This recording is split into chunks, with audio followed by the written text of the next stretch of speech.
Hello students, welcome to my channel. This is Roshan Sharma. चलिए media students, आप सभी को मोटिवेट कर देता हूं। कुछ ही घंटों में आपका एग्जाम शुरू होने वाला है। आप सभी को मैं बूस्टिंग करना चाहता हूं।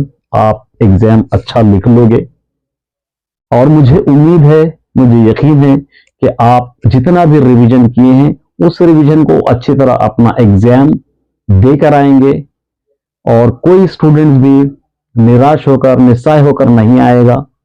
सिंपल सा पेपर रहेगा, इजी पेपर रहेगा। अगर आप इसको अच्छी तरह समझ कर लिखेंगे तो कोई ऐसा टॉपिक नहीं होगा जो बाहर से, अगर आप लेसन को अच्छी तरह समझे हैं, लेसन को अच्छी तरह पढ़े हैं, तो आपको बहुत इजी हो जाएगा।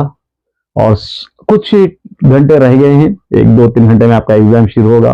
बस यही उम्मीद करता हूं, यही दुआ करता हूं कि आपका एग्जाम अच्छा जाए, खुशी खुशी जाकर खुशी खुशी वापस आए, एक बूस्टिंग एनर्जी लेकर आए कल के एग्जाम्स के लिए। कल सेकेंड लैंग्वेज एग्जाम आपको लिखना है, तो यहां पर अगर अच्छा एग्जाम लिखोगे तो यही एनर्जी आपको नेक्स्ट एग्जाम में काम आएगी।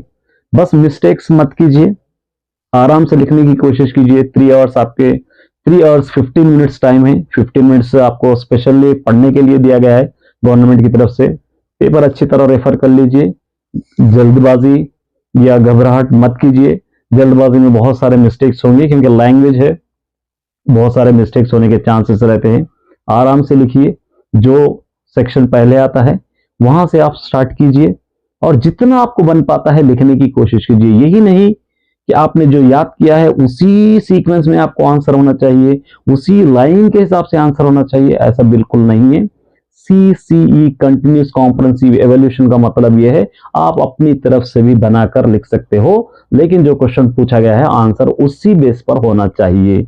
आप अपने वर्ड्स में लिख सकते हो, अपनी तरफ से भी लिख सकते हो सकता है आपको 4-5 लाइन का आंसर पूरा भूल गए, 1 लाइन 2 लाइन याद है, तो वो 1 लाइन 2 लाइन को याद करके उसी को आप 4 लाइन बनाकर भी लिख सकते हो। तो ये सारी चीजें आप याद रख लीजिए, अपने एग्जाम में इसको आजमाइए और क्वेश्चन पेपर अच्छी तरह पढ़ लीजिए और रीड हैंड राइटिंग नीट लिखने की कोशिश कीजिए, ज्यादा गलती मत कीजिए। बस ये सोच कर लिखिए कि हमारा फाइनल एग्जाम है, ये हम आखिरी एग्जाम लिख रहे हैं। तो आप सभी को मैं मोटिवेट यही कर सकता हूं कि आप खुशी खुशी जाइए, एक थॉट लेकर जाइए कि हम एग्जाम अच्छी तरह लिखेंगे।